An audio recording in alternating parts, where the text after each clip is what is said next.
کہ عمران خان کو بڑی اچھی اس کے خواہشات ہیں، خواہشات اپنی جگہ IMF میں جانا پڑے گا، کیونکہ یہ کوئی پتوں سے ڈالر نہیں گریں گے، وہ کہاں سے لائے گا؟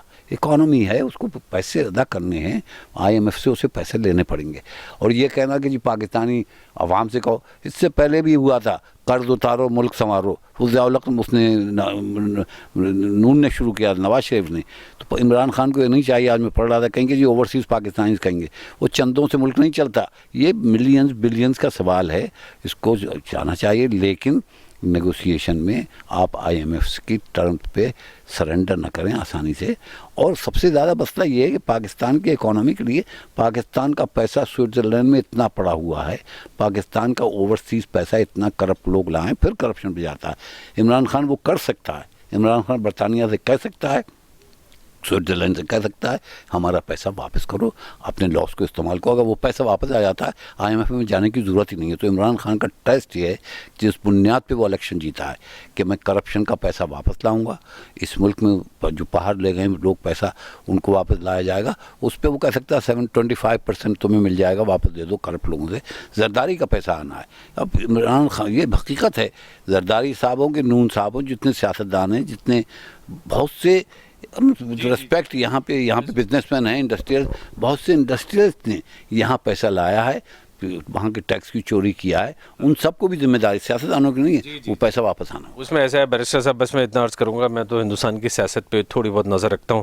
اس میں جب الیکشن ہوا تھا تو اس میں مودی صاحب اور ان کے جو امت شاہ جو ان کے پریزیڈنٹ ہیں، انہوں نے اسی طرح کے ایک جملہ بول دیا تھا، وہ آج تک ان کو ہانٹ کرتا ہے کہ سب باہر جائیں گے، 15 لاکھ روپے ہر ایک انسان کے حصے میں آ جائیں گے، وہ پیسہ واپس آ جائے گا، کون جیتا ہے تیری زلف کے سر ہونے تک.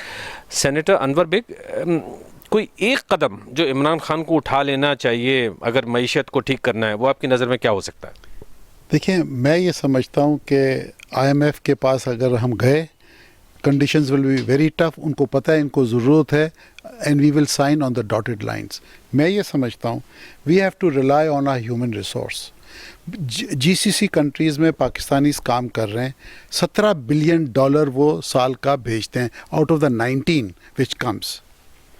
میں 10 سال ہو گئے زرداری صاحب کو، نواز شریف صاحب کو میں کہہ کے تھک گیا، 10 سال ہو گئے کہ خدا کے واسطے آپ GCC میں جائیں اور وہاں سے اپنا کوٹا بڑھائیں جو مین پاور امپورٹ کا انہوں نے رکھا ہے ہر کنٹری کے لیے.